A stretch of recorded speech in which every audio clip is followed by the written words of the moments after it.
Blessed day to all. This is Mr. Criminology, and we will be discussing the phases of the polygraph examination.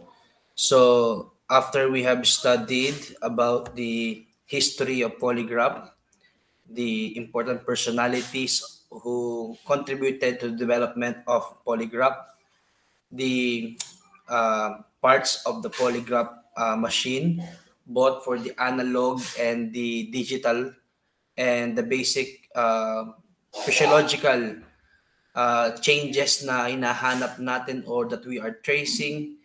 And we talk about the how to make development of questions in polygraph examination. Now is the time that we will be talking about the phases of the examination. So I'll be using this reference. So we have the different phases, and the first phase is called the preliminary or the preparation phase. So of course, in anything we need a good preparation because preparation will set the right track on what we want to achieve. By that, this stage is the initial interview with the investigator handling the case or person requesting it. The group involving in this stage are the victim or the complainant, suspect, and the witnesses. The beauty of this, we established that we cannot make a good question unless we have proper knowledge about the case on hand. The good um, background, the good facts of the case, what are the evidence collected, who are the people involved, um, the reports that are already available to the investigator. Those things are very much important. And of course, the polygraphist or the polygraph examiner must interview the victim so that he knows what happened. Even the complainant, what he or she is complaining, the suspect also, and the witnesses. By that, he can have a good background so that he can prepare very well, both himself, the examination proper, and the people or the subject.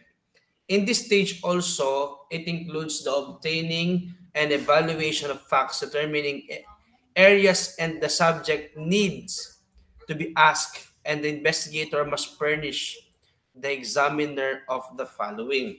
So as I told you before, this is the time of collection of facts, and the one of the key person in this stage is the investigator, because the investigator has a sufficient knowledge. He is the one who collected information, knowledgeable about the crime scene. He knows, he has already the list of pieces of evidence collected, who are the suspect, who are the victims, or probably by that time, you already have also the statements of the people involved. That's why he must furnish the polygraph examiner the following: the first, the sworn statement of the suspect, witnesses, victims, and complainant. Because the polygraph examiner will ask in line with the statement given by those people. He will verify if they are telling the truth or they are deceptive. Of course, the incident or the spot report, background investigation of the suspect, witnesses, and victims of or the complainants. So, the polygraph examiner must be familiar on what really transpired during the commission of the crime, the rough sketch or the picture of the crime scene, and other facts such as the specific articles and exact amount of money stolen. So, using the sketch, he will know the exact location, the exact uh, placement of the items, the victim, and even the articles found the crime scene. The pictures will give the polygraph examiner also the exact representation of the crime scene. And of course, how much or if it is a crime of theft or robbery, how much is the money stolen. And that will be very useful also in making a question. The exact time of the offense committed, so that by using the exact time, it can appear also in the questions that will be formulated by the examiner. Now, we also have the following known facts about the suspect action or movement. Um, if it is recorded, it is also useful. What are the movement or actions by the suspect? Of course, that will give us an indication of guilt or something.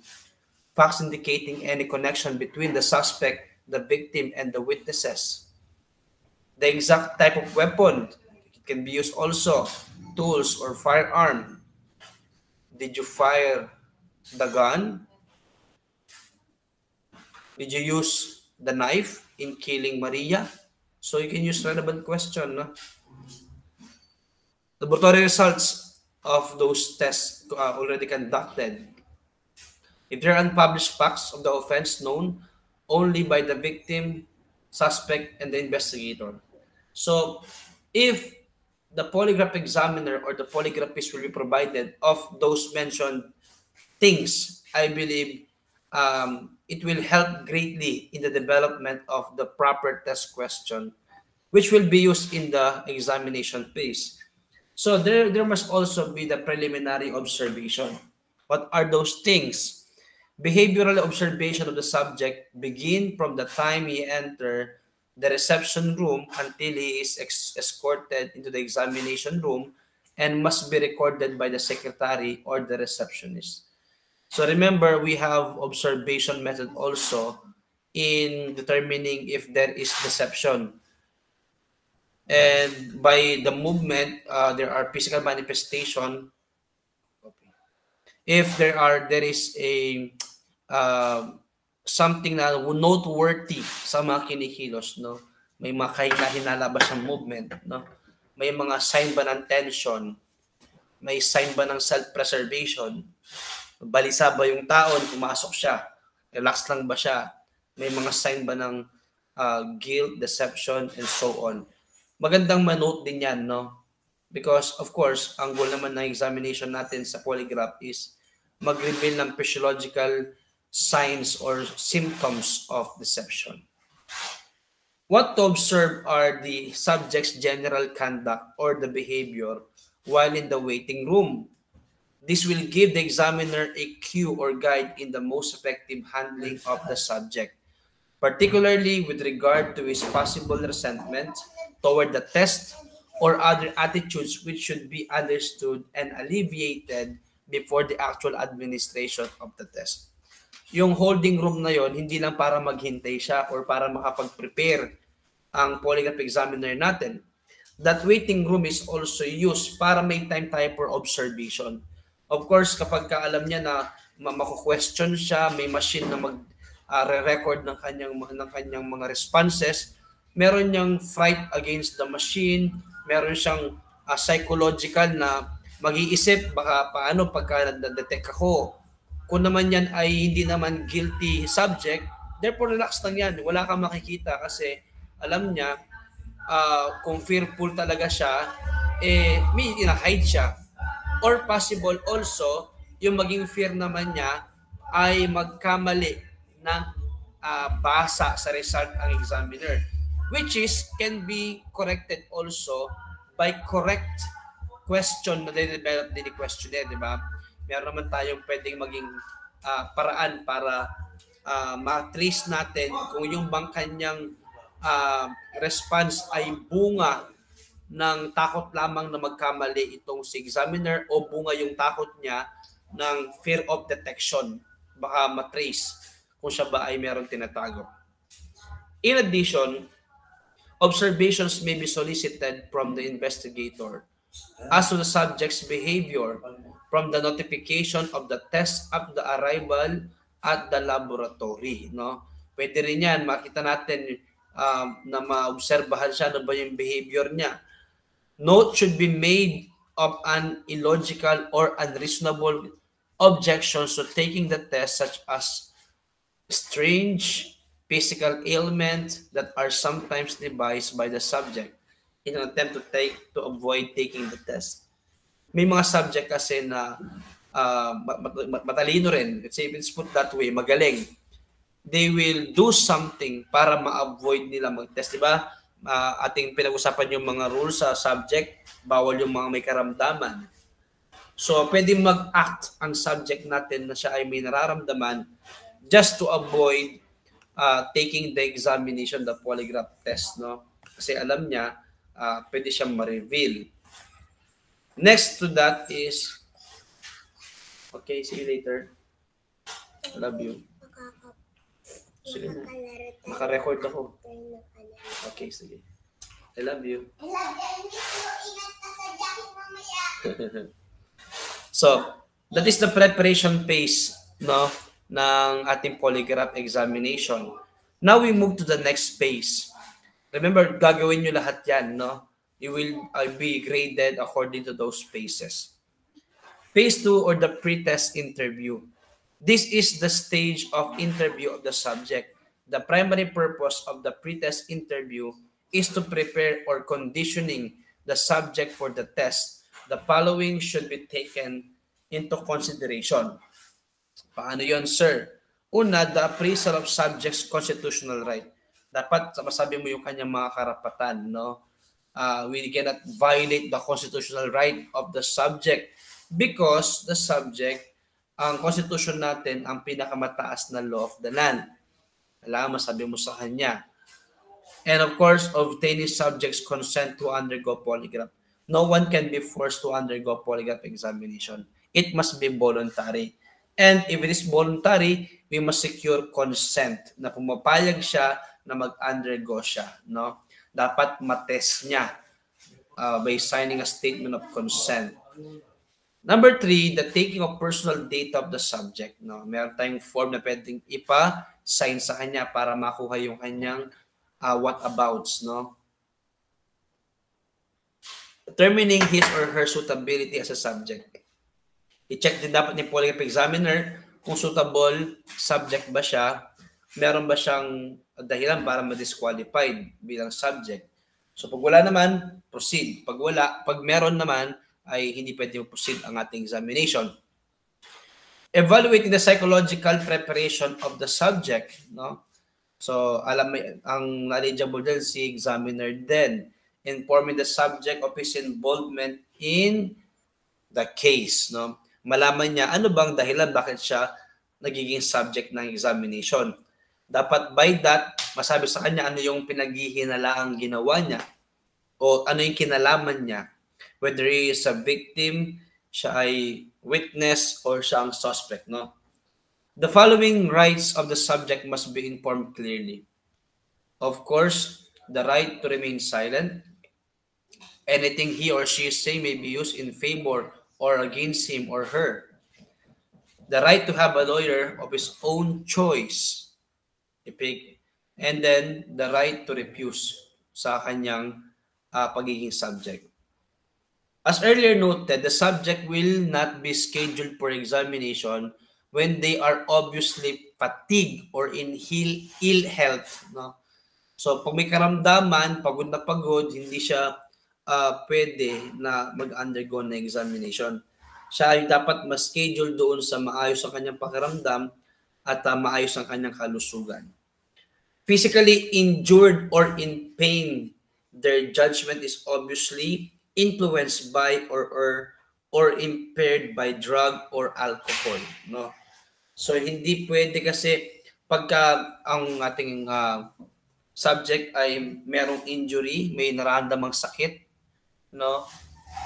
Obviously, ang kanya magiging judgment ay maapektuhan. Remember, it's something sa ating brain ay malaking, yung ating nervous system ay malaking kinalaman sa ating pag-exam. So kung may pain niya nararamdaman, ay hindi rin tayo gano'n makakakuha ng maganda at accurate or reliable na mga responses sa kanyang katawan. May trauma siya na nararamdaman and so on, no? Lalo na kung siya ay under the influence of drugs or alcohol. Hindi siya pwede maging subject. The examiner's interview with the subject prior to the test is of considerable importance, both for the purpose of conditioning the subject for the examination and also in order to provoke or observe the helpful indications ng of guilt and innocence which are often forthcoming at this time. Siyempre, sa interview mo sa kanya, sa pre-test na yon, ay malaking bagay na yon para masabihan mo siya ano ba yung mga mangyayari, ano ba yung kakayahan ng lie ating instrument, no? Ating scientific diagnostic instrument. At siyempre, unti-unti nakakita ka na ng mga indications of guilt o innocence ng ating subject. Remember, from the very beginning pa lang, yan na yung hinahanap natin. We are observing signs and symptoms of deception. No? The following is the detailed outline of the pre-test interview, which has been found to be effective. We assume that the subject has already been advised of the facts that he is to be given a lie detector test, or let's put this way, he will be a subject of the polygraph examination. No? Ito yung outline dapat na masunod. Una, as the examiner enters the waiting room to request the subject to accompany him into the examination room, the greeting which the examiner extends should be cordial but firm. No? Hindi pwedeng nagbibiro ka. Hindi pwedeng pag mula, di ba, nasa waiting room siya. Siyempre si examiner, pupuntahan niya sa waiting room at sasamahan niya papunta ng examination room. Siyempre, anong dapat approach niya? Hindi pwedeng galit kagad. Pag naman galit kasi, parang intimidating. Matatakot na siya, magkakaroon na siya ng fear, of course. Magbabago na yung kanyang mood, yung kanyang magiging approach. Hindi rin pwedeng sobrang friendly kasi hindi naman ito public relations. Hindi rin pwedeng sobrang bait, no? Cordial lang, parang civil lang, pero firm. Para at least balance lang, no? Para you mean business at the same time, hindi ka naman nananakot, no? Pardon with the election campaigns, no? This season for campaign, that's why. Upon entering the examination room, the subject should be requested to sit down in a chair alongside the instrument, no? Usually, si examiner, tapos meron table, tapos may chair. Sa table ng instrument, tapos nakaupo sa alongside dyan ang ating subject. No? Thereafter, the examiner should proceed to the taking of the consent of the subject. Sa mismo examination room, nagaganap ang pag-unang consent kung siya ba ay voluntarily na nag-undergo ng examination. Then, i-fill up na rin niya ang necessary data asked in the interrogation log. No? Afterwards, inquire from the subject whether he has been or on a lie detector test before. No further comment should be made by the examiner, but he should listen carefully to whatever the subject himself may say. No? Tanungin mo lang, nag-undergo ka na ba ng polygraph examination before? And then, ayaw mo siya magsalita. No further comment. If the subject has not told of the purpose of this appearance in the testing laboratories, the examiner should explain that a lie detector test is designed of him as part of the investigation regarding the case. Much time should be spent in the preliminary interview as circumstances reasonably warrants. No? So, if ever man na hindi pa nabibigyan ng paliwanag ang subject natin, tungkol sa testing na kanyang i-undergo, ito na yung pagkakataon para mapaliwanag sa kanya, no? At malaman niya ano ba yung kaso, ano ba yung possible na involvement niya na bine-verify natin. Sorry for the word, lie detector test, the accurate is a polygraph examination, no? Or the scientific diagnostic tests, no? We have here the sample of the polygraph examination consent form or the statement of consent. May I read this one? In the presence of witnesses whose signatures appears below, My rights against self-incrimination have been explained to me by the polygraph examiner of the halimbawa, BNP Crime Laboratory, BNBI, or if it's private, it is also, lagay mo yung pangalan ng company dyan or yung laboratory. He or she informed me that I have the right to remain silent, that anything I say may be used as evidence against me, that I have the right to have a lawyer on my own choice or the one appointed to me, that this examination is being conducted in connection with the investigation of ano yung kaso, of which I am, ano ba yung allegedly involvement niya, no? Siya yung suspect, siya ba ay victim, o siya ba ay witness. He or she further explained to me that the nature of the polygraph examination and the facts that I cannot be required to submit said examination without any consent, no? Paliwanag din sa kanya na hindi siya pwedeng mag-undergo kundi siya bibigyan ng consent. Understanding my rights as stated above, I hereby voluntarily without force, coercion, unlawful influence, promise of reward, clemency, or immunity submit to a polygraph examination with or without the assistance of a counsel. This, ano yung araw, ano yung buwan, ano yung taon. And then, sa examine pipirma, sino yung mga saksi niya, and then, kung may legal counsel siya, at si examiner, pipirma din dyan. Para at least, ano man ang mangyari, meron siyang statement of consent. No? Isa sa mga mahalaga kanina yung pagkuha ng kanyang personal data. No? This is sample form ng pre-test interview form, yung kanyang PDS o yung personal data sheet or the subject. No? Yan, yung mga common na dapat makuha natin, malaman. No? And behavior during the initial interview, makanote din yan. Questions review during the test, cooperative ba siya? Extremely nervous, uncooperative, failed to follow instruction, body movement, evasive tactics. After the test, leave the room immediately, wait for the instruction to leave, inquire about the result, ano ba yung remarks, yan, interviewer or the interrogator signature to a test that happened. No? Now we move to the phase 3. Ito na, yung pinaka malaman na part o yung pinaka examination proper na natin. After the pre-test interview, the examiner should proceed to the placement or the attachment of the polygraph sensors. The first to be attached is the pneumograph. Yan na. Nakaupo na siya, ilalagay ng pneumograph. Dalawa yan. Usually, pneumo 1 sa chest and then the pneumo 2 sa abdomen. And then after that, followed by the cardiosphemograph. Yan na. Lalagyan din yung sa arm cup. Usually, yung kamay kung saan malapit doon sa table kung nasa na machine, ang lalagyan natin ng arm cup. No? And then yung galvanograph o yung GSR, yung galvanic skin reflex, yung sa ating daliri. Usually, si index finger tsaka si ring finger ang lalagyan natin ng galvanograph. No? And then, review all the questions which the subject before the actual examination is made. The examiner should discourage any comment or statement by the subject. The test instrument must be given to the subject upon the completion of the necessary preliminary preparations. No? Actually, sir, magtataka ka, bakit ba i-review sa kanya yung mga tanong mo? Eh, di paghahandaan na niya yun. Actually, mayroong magandang benefit nga yun. Pag alam niya na mayroong question doon na tungkol sa kanyang kinalaman, sa kanyang guilt o sa kanyang involvement, yung mga relevant question, magkakaroon siya ng anticipation na yung kanyang planong pagpigil, lalo magpapaaraw sa kanya yan, magbibigay ng significant or yung mga abnormal response niya na ma-record ng polygraph machine natin. Ano ba yung mga instrument attached? No?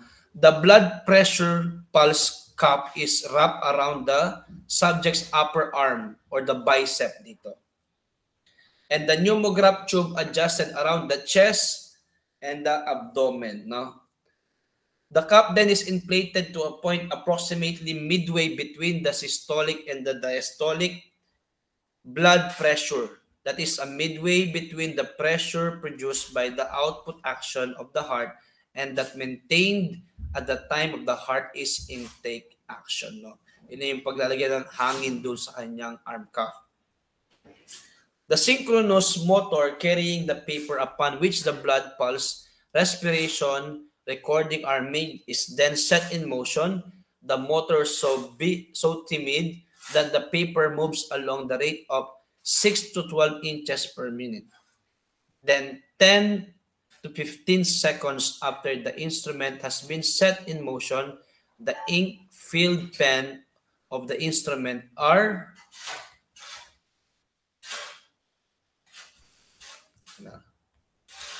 permitted to make their blood pressure, pulse, respiration, tracing before the questions are asked of the subject. Ang letter C provision na to ay para sa mga polygraph na analog, yung old pa na meron pang mga pen and ink, no? Usually kasi doon, class, ay mga 6 to 12 inches ang pag-roll ng paper. Ang kanyang span, ang kanyang speed, no? Bago per minute ang dapat na bilis ng pag-roll ng paper, no? Tapos yung mga pen, may ink yun, and then bago ka magtanong, maset mo na lahat yun. During the test, the subject is informed that he will be asked several questions which should be answered by either yes or no only, that they are so brief and straight to the point, no? Para malaman niya anong klaseng pagtatanong ang gagawin mo at anong klaseng sagot lamang ang ine-expect mo, no? Then, approximately 5 to 10 seconds after this instruction, first question is asked and then the other question follows after or at the interval of 15 to 20 seconds, no? Usually, class, 5 to 10 seconds after na pabibigyan mo ng instruction, pwede ka na magtanong ng unang tanong mo. After mo matanong yung first question mo, maghihintay ka muna ng 15 to 20 seconds ulit ang pagitan bago magtanong. Sir, para saan ang interval na yon? Kasi tanong ka, hintayin mo na magkaroon ng norm ulit, no? Kasi pag hindi pag sunod-sunod, kaka-react lang niya, tapos wala react na naman, baka matabunan yung tamang reaction na hinahanap natin. Usually, ang tamang panahon para mag-react o magtanong ka, yung meron siyang norm, yung normal yung kanyang response, yung palo ng kanyang mga ni-record natin na response ng kanyang katawan, no? Pag pantay-pantay na, tanong ka na ulit, no? Ideally, 15 to 20 seconds ang interval. The question may be written in advance of the test or in the course of the testing.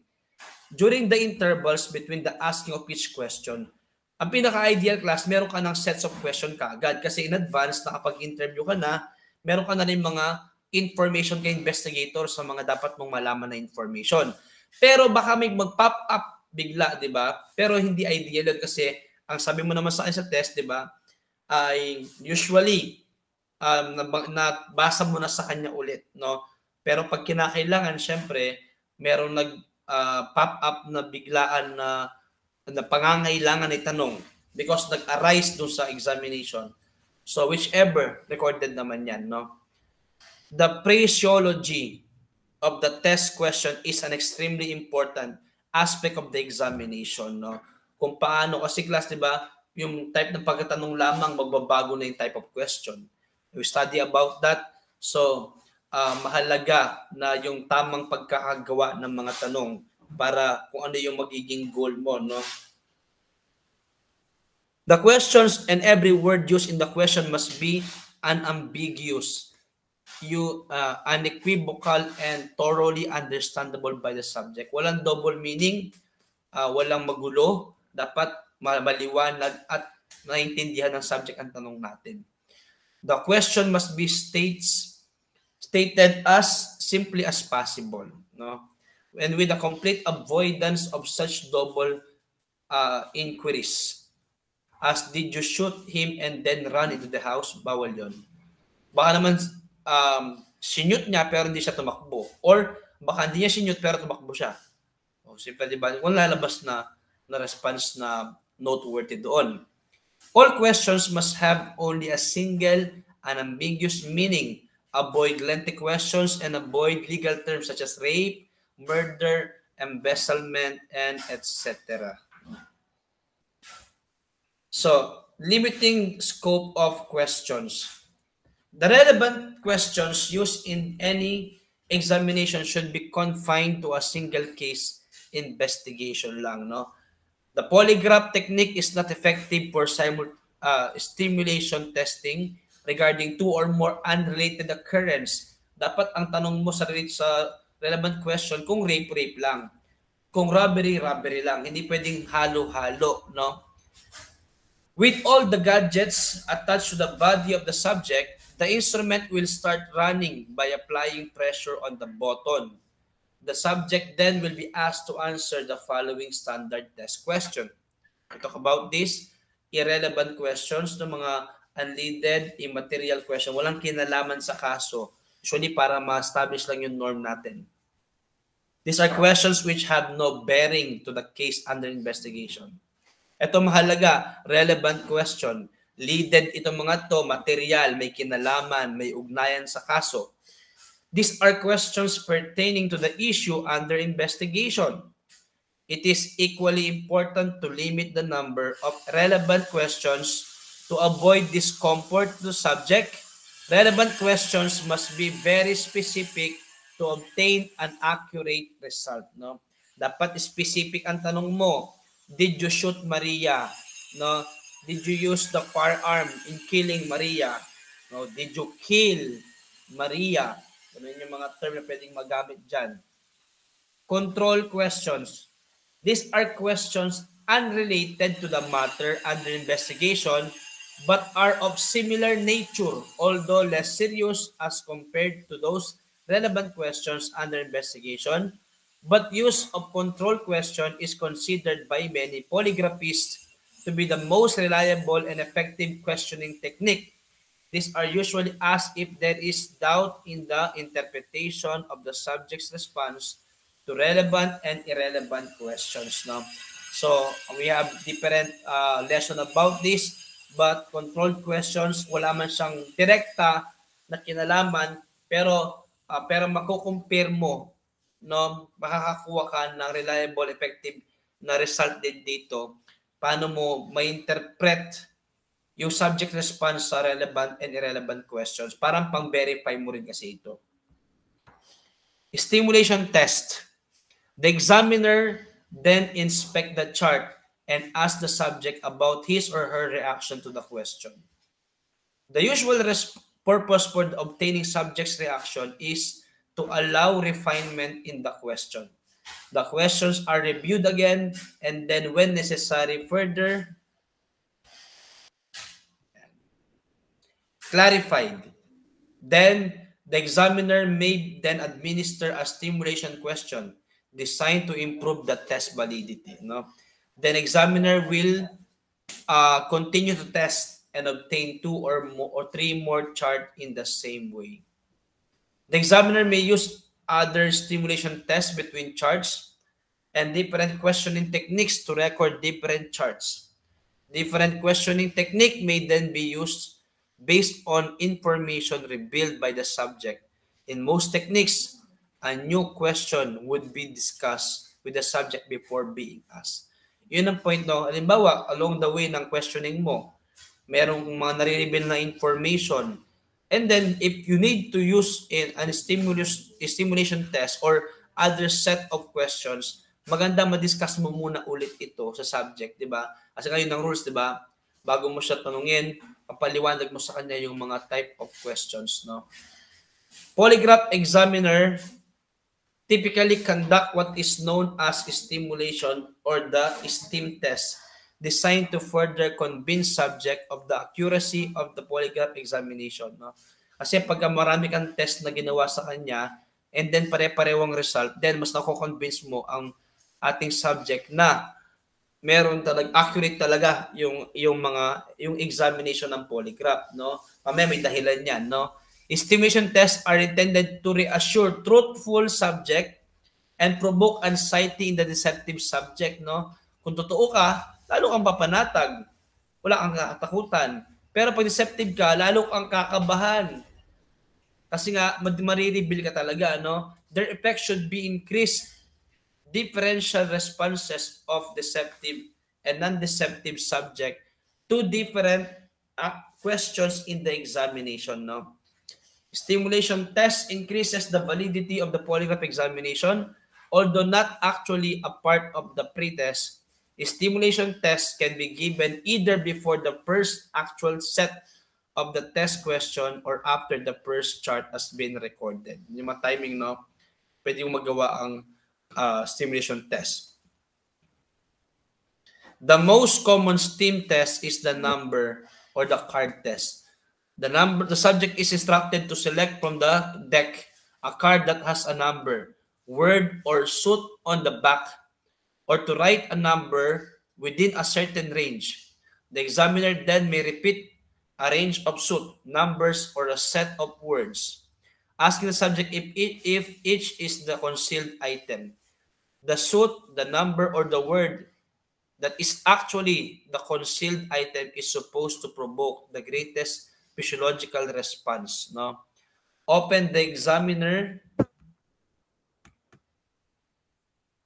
will show the subject the polygram, the actual chart recording to further convince the subject of the instrument's efficacy. Halimbawa, pwedeng ginagawa din sa number test na yan, may mga card o yung baraha, pipili siya. Tapos, ano yung nakuha niya, sabihin niya ang lahat ng sagot niya, no lahat. Makita niya kapag yung number niya, nag-no pa din siya, lalabas na mayroong response na ma-trace sa kanyang polygram o yung result ng polygraph, no? Para lalo siyang ma-assure na ay mare-record pala talaga, no? Sir, bakit? Kasi nga pwede mo provoke yun ng kanyang confession. Obtain blood pressure tracing, no? Pen balance, ito yung sa mga sa mga analog pa ito. We don't need this digital, no? Pen balance is critical. The pen is to be held on the paper by friction. Inflate pressure until you reach the subject's mean pressure. The mean pressure is the midway between the systolic and the diastolic, is the lowest pressure. In order to get the arithmetic between pressure and add the diastolic and systolic and the sum divided it by 2 to get the geometric mean pressure plus diastolic. Watch your speak dial when inflating the pressure for the maximum deflection. Ito ay para sa pen pressure doon sa ating tinatawag na paglalagyan ng hangin. Obtaining proper tracing of the pneumograph. Sa breathing naman ito. Observe subject for point of maximum chest motion. Place tube at point where maximum motion is observed. Then, the tube must be smooth. A tube that is too loose will result in a distorted pattern. Dapat hindi sobrang luwag nung pagkakalagay ng ating pneumograph. Kasi magiging distorted ang pattern natin. A tube that is too tight naman, sobrang higpit, will be uncomfortable and distort the pattern. No? Hindi rin maganda. Dapat not too tight, not too loose. With the female subject, the tube is almost always placed above the breast. Some females are abdominal breather and tubes will have to be lowered. No? Obtaining proper tracing in the galvanograph or the galvanic skin reflex.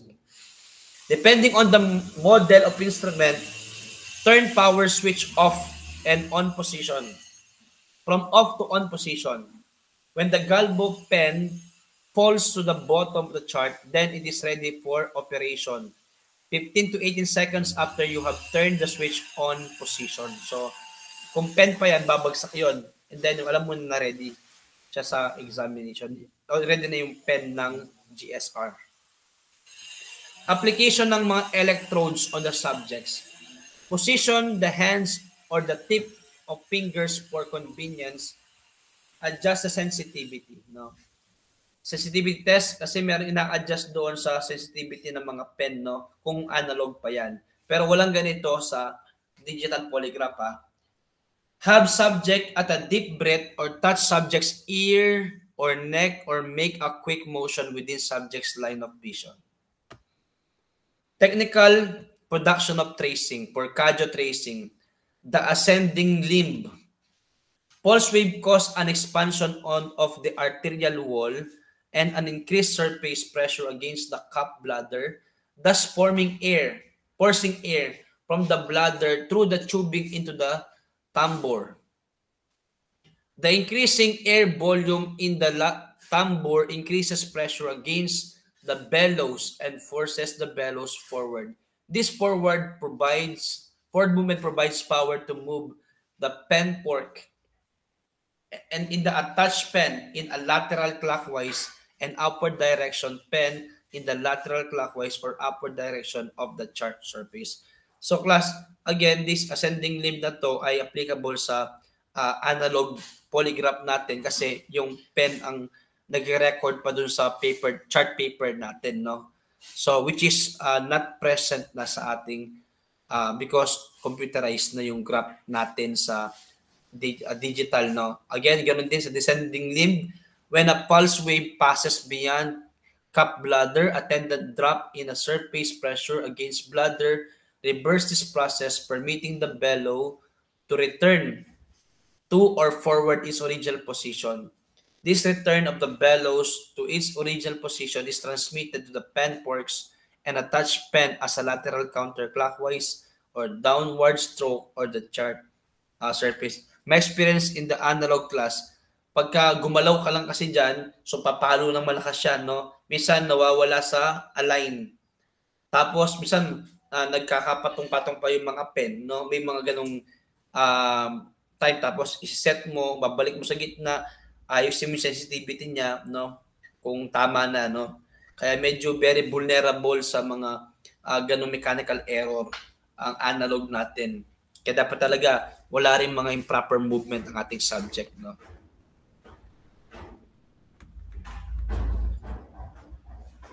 Now, diacrotic notch is caused by the minor secondary pulse wave passing under and beyond the blood pressure cuff.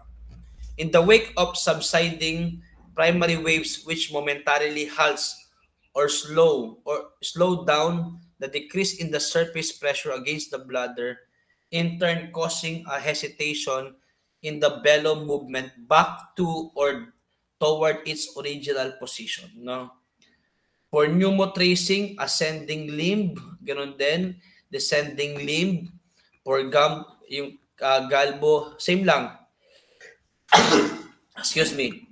These are the mechanical na operation lang natin sa analog, no? Pag kasi nawawala sa linya, no? Nagko-cause ng pagka wala sa proper positioning ng ating pen sa pneumo, sa galbo, tsaka sa pneumo, galbo, sa cardio, no? Now, after mo ma-arrange lahat yan, which is not present in the digital, no? Nakapag-examination ka na, test ka na, nakuha mo na, tapos ka na sa examination phase, what is the standard computing rate? Sa graph paper pa rin ito, graph paper is line and space in seconds. Remember, it is a 6 to 12 inches per minute, no, ang kanyang pag-roll. Rate is kept uniform through medium of synchronized motor o yung chemograph natin, no? Yun ang paparan kasi niyan sa paper na yan. From one heavy vertical line constitute a 5-second period. It is also 1/2 inch. Count the bit inside the 5-second scale multiplied by 12. This gave you the number of the heartbeats. At any point in the test, for greater accuracy, you count the beats in 2 5 seconds area multiplied by 6. Yan ang manual na pagko-compute natin do sa analog. Pero sa kasi sa digital kasi may pang-analyze na siya, no? And then the last phase of the polygraph examination or the post-test interview. This stage includes all consideration that bears on the examination. This is done after the instrument turned off.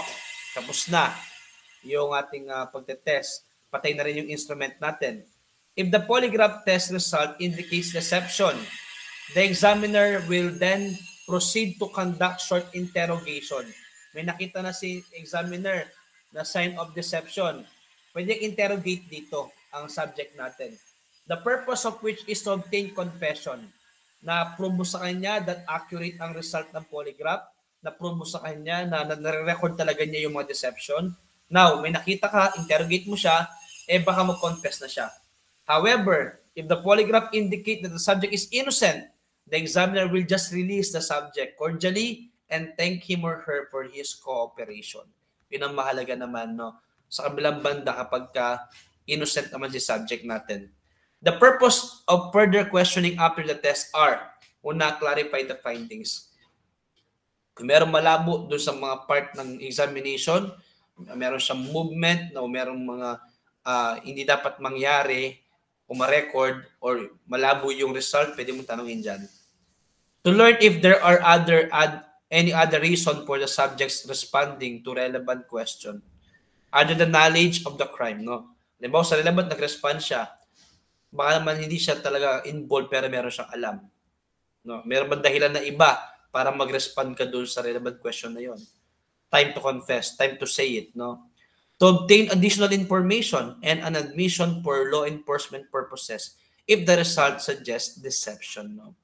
Baka meron pa siyang ibang tinatago o dapat aminin o dapat i-reveal para naman sa law enforcement, meron pa silang pwedeng ma-discover dyan at lalo na kung merong deception sa result ng ating subject. No? So class, that is the overview. Another subject ang evaluation. So at least we tackle yung bird's eye view ng phases of polygraph examination. No? I hope you learned something today, and if practice ito, you have activity to do sa part na to. Thank you very much. God bless you. To God be the glory.